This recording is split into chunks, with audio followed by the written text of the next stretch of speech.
मेरे दोस्त, मेरे साथी, बेहतर हूँ, ठीक हूँ। मुझे उम्मीद है कि आप भी बेहतर होंगे, आप भी ठीक होंगे। आप भी अपने पास पड़ोस में अमन की, शांति की, बहाली की बात कर रहे होंगे।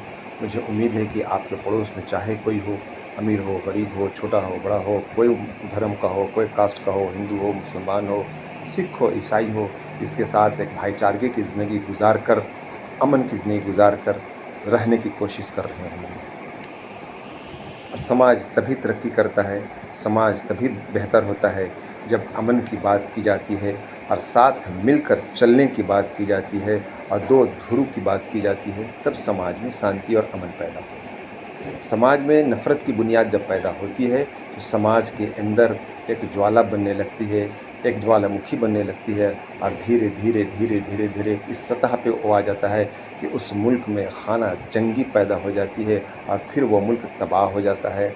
आप नज़र उठा कर देख लो अफ़गानिस्तान को, नज़र उठा कर देख लो पाकिस्तान को, नज़र उठाओ इराक़ पे, नज़र उठाओ यमन पे, पूरे अरब मिडिल ईस्ट पे नज़र उठाओ। जिन लोगों ने धर्म की आग को अपने मुल्क में धधकाया है, उस मुल्क के हालात आज कैसे हैं। पूरा सोमालिया, पूरा युगांडा, रवांडा, जहाँ जहाँ भी, पूरा इथियोपिया, जिस मुल्क में लोगों ने अपने धर्म की बात की है, वो मुल्क ख़तरे के निशान पर खड़ा हुआ है, वो मुल्क बारूद की बुनियाद पर बैठा हुआ है। इस वक्त हमारे इस मुल्क में जो अमन का मुल्क है, शांति का मुल्क है, भाईचारगी का मुल्क है, और पूरी दुनिया में अगर कोई मुल्क रहने की जगह है, पूरी दुनिया में अगर कोई मुल्क आफियत की जगह है और पूरे दुनिया में अगर कोई मुल्क शांति की जगह है, वो मुल्क हमारा हिंदुस्तान है। हम इस मुल्क में बहुत खुशनसीब हैं कि हम हिंदुस्तान जैसे मुल्क में पैदा हुए और हिंदुस्तान जैसे मुल्क में कोशिश करेंगे कि हमारा कफन भी और हमारा मिट्टी भी इस मुल्क में। हम अपनी जान से भी ज़्यादा अजीज़, अपनी आबरू से ज़्यादा अजीज़ और अपनी इज़्ज़त से ज़्यादा अजीज़ अपने मुल्क को समझते हैं।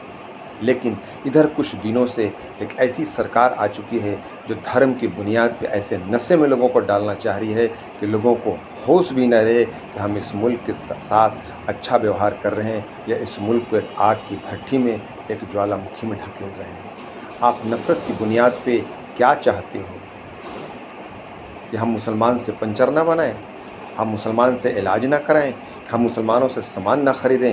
अगर मुसलमानों ने बाइकाट करने पे आ गए और मुसलमानों ने बाइकाट कर दिया तो फिर हमारे इस मुल्क का क्या होगा।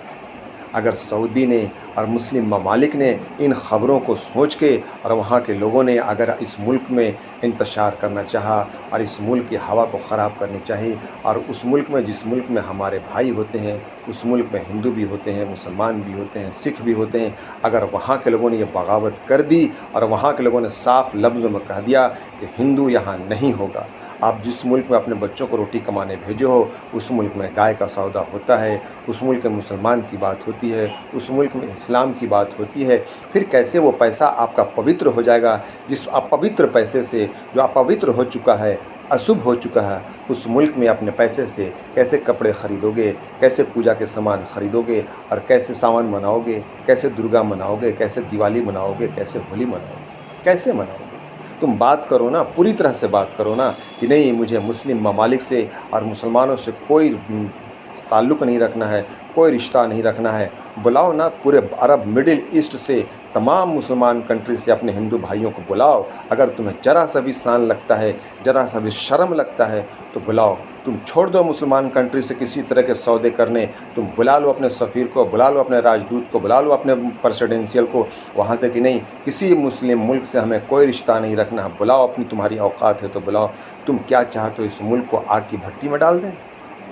तुम क्या चाहते हो कि जो लोग भी इस मुल्क में नज़र गाड़े बैठे हैं और जो लोग हथियारों के सप्लायर हैं, क्या चाहते हो तुम कि इस मुल्क को हथियार के जंग पे खड़ा कर दें, हथियार के ढेर पर खड़ा कर दें? जब तक हम जैसे मुसलमान इस मुल्क में ज़िंदा हैं और आप जैसे सोशल और आप जैसे सेकुलर हिंदू जब तक ज़िंदा हैं, इस मुल्क की हवा को ख़राब करने की किसी की ताकत नहीं। हम ये नहीं कहते हैं कि सिर्फ हम इस मुल्क को मुसलमान संभालेंगे, हम हिंदू, मुसलमान, सिख, ईसाई सब मिलकर इस मुल्क को संभालेंगे और इस मुल्क की अमन को, शांति को बहाल रखेंगे। इस तरह के फसाद मत करो कि मुसलमान डॉक्टर है तब इलाज कराएंगे और मुसलमान पंचर वाला है तब पंचर बनवाएंगे और मुसलमान ड्राइवर है तब उस बस पे जाएंगे और मुसलमान कपड़ा बेच रहा है तब उससे कपड़ा ख़रीदेंगे और मुसलमान बनारसी बेच रहा है तब उससे हम कपड़ा नहीं ख़रीदेंगे। ये मत करो। کمانے دو، 2 روٹی کمانے دو۔ تم روزگار نہیں دے سکتے ہو، تم ایجوکیشن نہیں دے سکتے ہو، تم بات کرو نا کہ مسلمان کو ایجوکیشن نہیں ملے گا، تم بات کرو نا کہ مسلمان کو نوکری نہیں ملے گی، تم بات کرو نا کہ مسلمانوں کو ٹرین پر ٹکٹ نہیں ملے گا۔ جو بھی کام ہوگا تمام ہندوؤں کا ہوگا، کوئی دقت نہیں ہے ہمیں۔ ہم سے ٹکرانے کی بات کیوں کرتے ہو تم؟ ہمیں الگ کر کے اور ہمیں اس سماج سے الگ کر کے چلانے کی کوشش کیوں کرتے ہو؟ تم دو نا اپنے لوگوں کو نوکری، تم دو نا اپنے لوگوں کو ایجوکیشن، تم دو نا اپنے لوگوں کو شکچھا، تم دو نا اپنے لوگوں کو سواستھ۔ ہمیں تمہاری شکچھا کی اور ہمیں تمہاری ایجوکیشن کی اور ہمیں تمہاری نوکری کی اور ہمیں تمہاری کسی طرح کی مدد کی ضرورت نہیں ہے۔ میرا رب اللہ ہے جس نے دنیا پہ پیدا کیا ہے، اسی نے میرے روزی کا انتظام کیا ہے۔ جہاں میری روزی ہے وہاں سے مجھے میری روزی مل کر رہے گی، یہ میرا ایمان ہے۔ اس ایمان کو تم ڈگمگا نہیں سکتے ہو۔ تم اپنی بات کرو، اپنے لوگوں کے ایجوکیشن کی، اپنے لوگوں کی پڑھائی کی، اپنے لوگوں کی نوکری کی، اپنے لوگوں کی انفراسٹرکچر بنانے کی بات کرو۔ تم مسلمانوں کے پیچھے مت پڑو۔